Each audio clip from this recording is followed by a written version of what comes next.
Good evening, and welcome to Living Room Devotions, the Christian's Calling number 4, Called to Suffer. World War II Nazi concentration camp survivor Viktor Frankl was an Austrian neurologist and psychiatrist who wrote the best-selling book Man's Search for Meaning. Having endured the deprivation and torturous conditions of not one, but 4 different internments, Dr. Frankl famously wrote, "I can survive any what if I know the why." So for tonight, out of recognition that every one of us in various ways and to various degrees have experienced legitimate suffering, and that there are some who are even now suffering, I want to provide some of the biblical reasons why we, as God's adopted children, are called to suffer. Recall that Job suffered terribly without ever being told why.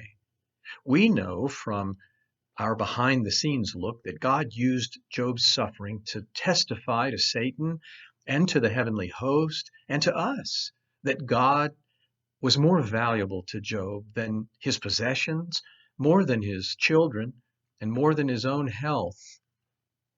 At the end of the story, we see Job, to his own spiritual benefit, repenting of his pretentiousness and trusting God even more fully than he had before.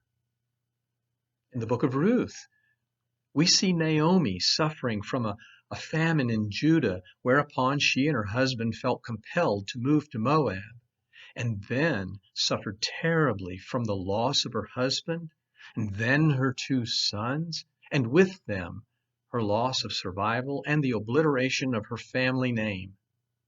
As the story develops, however, we see God working behind the scenes, using ordinary means to bring about extraordinary results. Naomi became the great-great-grandmother of King David, and thereby set into motion the eventual birth of Jesus. As did Job, Naomi also died, not knowing the full extent of God's plan. Perhaps the single best book in the New Testament from which to learn some of what the Lord's purposes are in our own suffering is 1 Peter. Peter writes from Rome sometime around 62 or 63 AD during the reign of the ruthless Emperor Nero, who soon after beheaded Paul and crucified Peter upside down and later lit the night streets of Rome by using Christians as human torches, according to extra biblical sources. Our first lesson is our suffering, whatever it may be, is foreknown by God, is part of our sanctification, and for obedience to Jesus Christ. I'm going to begin reading now from 1 Peter, verses 1 and into verse 2.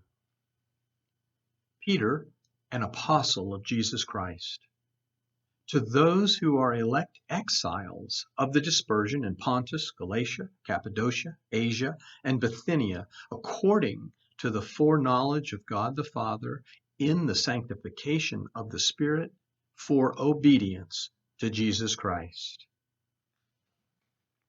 We see here that Peter is writing to Christians who've been forced into exile to modern-day Turkey. Our second lesson is our suffering is for the purpose of following in Christ's footsteps. Let's look at 1 Peter 2, starting 1 Peter 2, verse 18 through verse 21. Servants, be subject to your masters with all respect, not only to the good and gentle, but also to the unjust. For this is a gracious thing, when, mindful of God, one endures sorrows while suffering unjustly. For what credit is it if, when you sin and are beaten for it, you endure? But if, when you do good and suffer for it, you endure, this is a gracious thing in the sight of God. For to this you have been called, because Christ also suffered for you, leaving you an example so that you might follow in his footsteps. Following in Christ's footsteps is what the Apostle Paul refers to as being conformed to the image of God's Son. Romans 8:28 is familiar to most Christians, but it is particularly important that Paul links verse 29 to verse 28. Verse 29 explains why Christians need the encouragement of verse 28 in the first place. Reading now from Romans 8, starting verse 28 and through verse 29. And we know that for those who love God, all things work together for good, for those who are called according to his purpose. For those whom he foreknew, he predestined to be conformed to the image of his Son, in order that he might be the firstborn among many brothers. God's purpose for all his adopted children is that we progress more and more toward looking like our big brother, Jesus. Our third lesson is we suffer now for our testimony then at the final judgment against those who sin continually as if there were no God. Turning back to 1 Peter, I'm going to be reading now, starting in verse 1. 1 Peter 4, verse 1 through verse 5. Since therefore Christ suffered in the flesh, arm yourselves with the same way of thinking. For whoever has suffered in the flesh has ceased from sin, so as to live the rest of the time in the flesh, no longer for human passions, but for the will of God. For the time that is past suffices for doing what the Gentiles want to do, living in sensuality, passions, drunkenness, orgies, drinking parties, and lawless idolatry. With respect to this, they are surprised when you do not join them in the same flood of debauchery, and they malign you. But they will give account to him who is ready to judge the living and the dead. Our fourth lesson is this: we share in Christ's suffering so that we may share in Christ's glory. Still in verse 4 of in chapter 4, verse 1 Peter, reading now from verse 12. Beloved, do not be surprised at the fiery trial when it comes upon you to test you, as though something strange were happening to you, but rejoice insofar as you share Christ's sufferings, that you may also rejoice and be glad when his glory is revealed. Our fifth and last lesson is this: we suffer for the glory of Christ with assurance of being restored, confirmed, strengthened, and established. Reading now from chapter 5, 1 Peter 5, verse 10. And after you have suffered a little while, the God of all grace, who has called you to his eternal glory in Christ, will himself restore, confirm, strengthen, and establish you.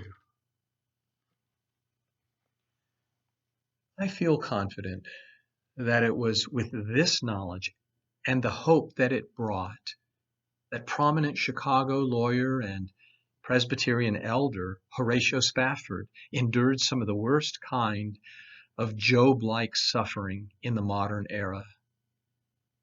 In the spring of 1871, Mr. Spafford took much of his life savings and made a real estate investment on the north side of Chicago. Then, just a few months later, the Great Chicago Fire killed 250 people and left 90,000 homeless. 1/3 of Chicago and all of Mr. Spafford's real estate investment was destroyed.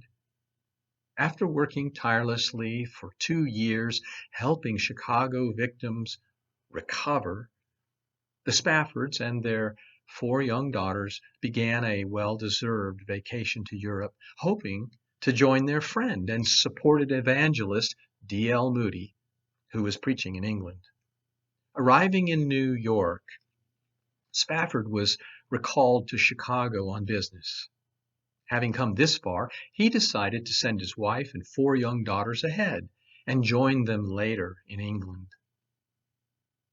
Tragically, less than 24 hours into passage, their ship, the Villa du Havre, was struck amidship by a British iron clipper and sank in a mere 12 minutes. 226 passengers drowned, including 11-year-old Annie, 9-year-old Maggie, 5-year-old Bessie, and 3-year-old Tanetta. Only 26 crew and 61 passengers survived, among them Spafford's wife, Anna. Learning of the tragedy 10 days later via cable from Anna, as soon as she arrived in Wales, Spafford took the next available ship. Upon return, with only his wife, the captain of the ship called him to the bridge. "A careful reckoning has been made," he said, "and I believe we are now passing the place where the Villa du Havre was wrecked. The water is 3 miles deep." That night, in his cabin, Horatio Spafford wrote the great hymn, "It Is Well With My Soul." Whatever any of us may be going through, my prayer is that we would be blessed by these words, written 146 years ago by a man who was grieving and suffering. This will serve as our closing prayer.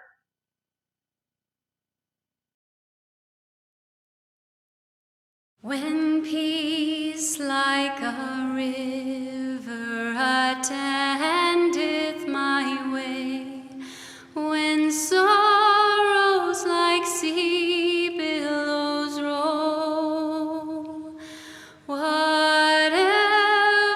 my lot, thou hast taught me to say, it is well, it is well with my soul. It is well with my soul. It is well, it is well with my soul. Though Satan should buffet, though trials should come, let this blessed assurance control, that Christ has regarded my helpless estate, and hath shed his own blood for my soul. My sin, oh, the bliss of this glorious thought. My sin, not in part, but the whole, is nailed to the cross, and I bear it no more. Praise the Lord, oh my soul. It is well with my soul. It is well, it is well with my soul.